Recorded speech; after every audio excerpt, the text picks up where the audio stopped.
Everybody, welcome back to the Wolf Pit with another episode of What Are We Eating? Over the past 8 years, I've tried the Dollar Tree's $1 Imperial Garden chicken, shrimp, and lobster egg rolls.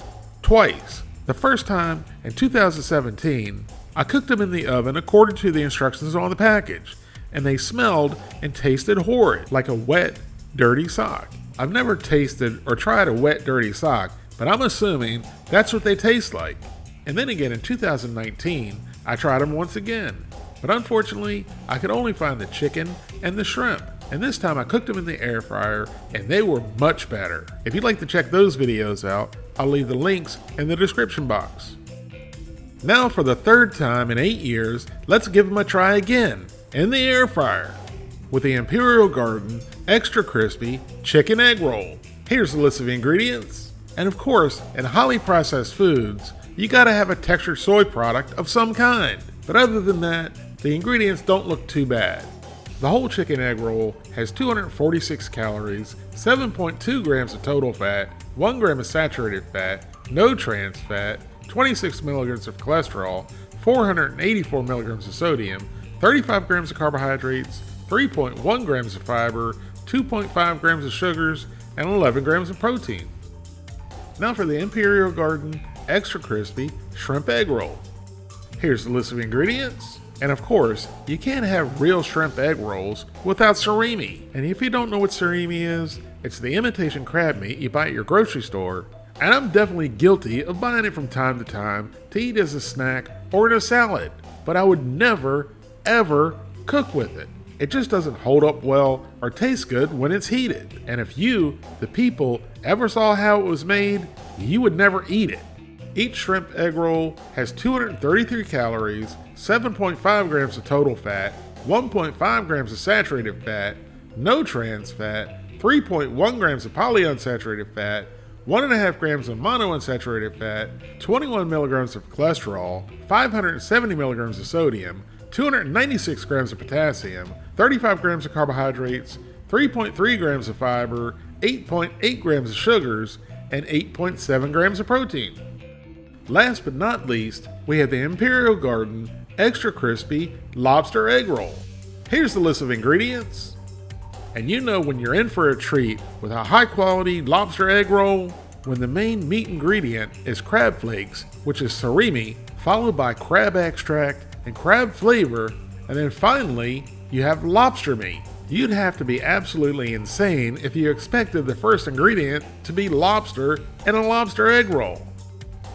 Each lobster egg roll has 270 calories, 6.2 grams of total fat, 0.8 grams of saturated fat, no trans fat, 2.4 grams of polyunsaturated fat, 1.2 grams of monounsaturated fat, 16 milligrams of cholesterol, 539 milligrams of sodium, 390 milligrams of potassium, 36 grams of carbohydrates, 3.6 grams of fiber, 8.3 grams of sugars, and 9.5 grams of protein. I noticed this on all 3 egg rolls. Does Imperial Garden know how to round numbers?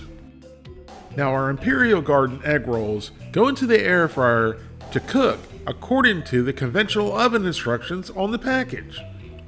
And if you notice, there's an extra egg roll. That's the mystery egg roll for the end of this video.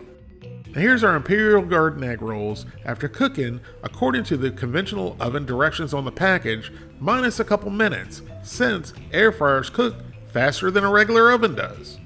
We tried the chicken egg roll first, and we cut it in half so you, the people, can see what's inside.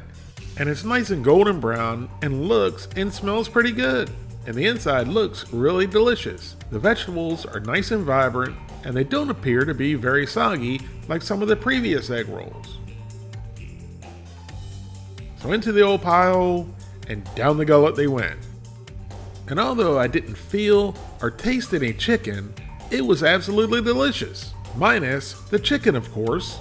The vegetables had some good crisp to them, they were nice and flavorful, and they tasted like they had dry mustard in them. Just like Chinese mustard. I really liked that. And although the wrapper was not extra crispy as advertised on the package, it definitely wasn't soggy. So each of these egg rolls came with a sweet and sour packet. So now we're going to try it with the sweet and sour sauce. And again, the egg roll wrapper and the filling were delicious, and the sauce added to the deliciousness. It tasted just like the duck sauce you get from a Chinese restaurant. And I'm giving the Imperial Garden chicken egg rolls a 7 out of 10. Next up, we have the Imperial Garden shrimp egg roll. And once again, for you, the people, we cut it in half so you can see inside. And this wrapper was definitely tougher and not as crisp as the chicken egg roll. Oh boy, now that does not look appetizing. It looks like someone already ate the inside and spit it back in the wrapper. But I gave it a try anyway for you, the people, so you don't have to.